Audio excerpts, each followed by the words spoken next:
বাড়ির উঠানের গর্তে জায়গা নিয়েছে এক বন্য প্রাণী। অটোচালক বাড়িতে ঢুকে পাগলা বলে ডাক দিলেই আদর পেতে গর্ত থেকে বেরিয়ে আসে সজারুটি। নিজ সন্তানের মতো আদর করে হাতে তুলে খাবার খাওয়ান। খাবার খেয়ে কোলে বসিয়ে শুরু করেন খুনসুটি।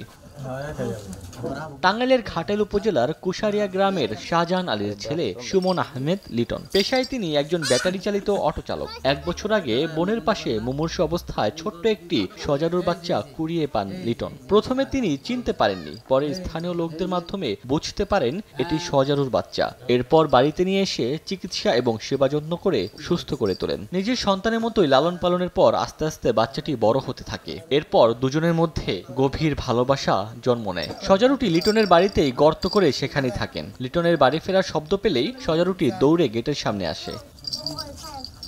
কিছুদিন আগে শিকারীর হাত থেকে প্রাণে বেঁচে যাওয়া আরেকটি আহত সজারুর বাচ্চাকে উদ্ধার করে বাড়িতে নিয়ে আসেন লিটন। বর্তমানে পাগলা নামের সজারু সঙ্গী হিসেবে তার বাড়িতে রয়েছে 2টি বন্য প্রাণী। তাদের ঘোরাফেরা, চলাচল ও আচরণ গবাদি পশুর মতোই। তার দেখতেছি সাপ, তারপরে আমরা সজারু ধরে আসছে, সে পোষ মানায়, তার কথায় ওঠা বসা করে।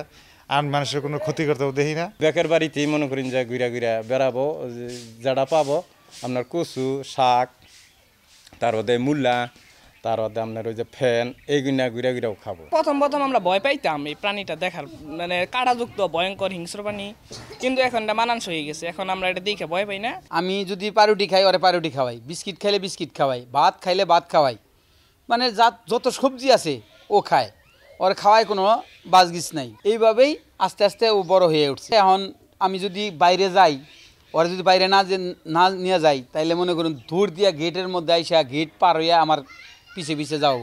অটো নিয়ে যাওয়ালে অটোর মধ্যে উঠবো। যেমন যে কুকুরের ছানা এরকম ও আমার পিছে পিছে ঘোরা শুরু করলো। প্রতিদিন ওরা নিয়ে বেড়াইতে হইব।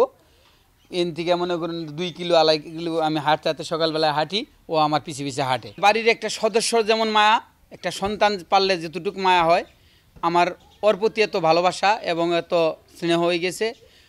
ওরে যদি একদিন না দেখি, মনে করেন যে মনে হয় আমার জীবন থেকে কি জানি হারিয়ে গেছে। ছোটবেলা থেকে লিটন পশু পাখি ভালোবাসেন। এর আগে কুকুর, বিড়াল, কবুতর, বক পাখি, এমনকি বিষাক্ত সাপও লালন পালন করেছেন। সময় সংবাদ, টাঙ্গাইল।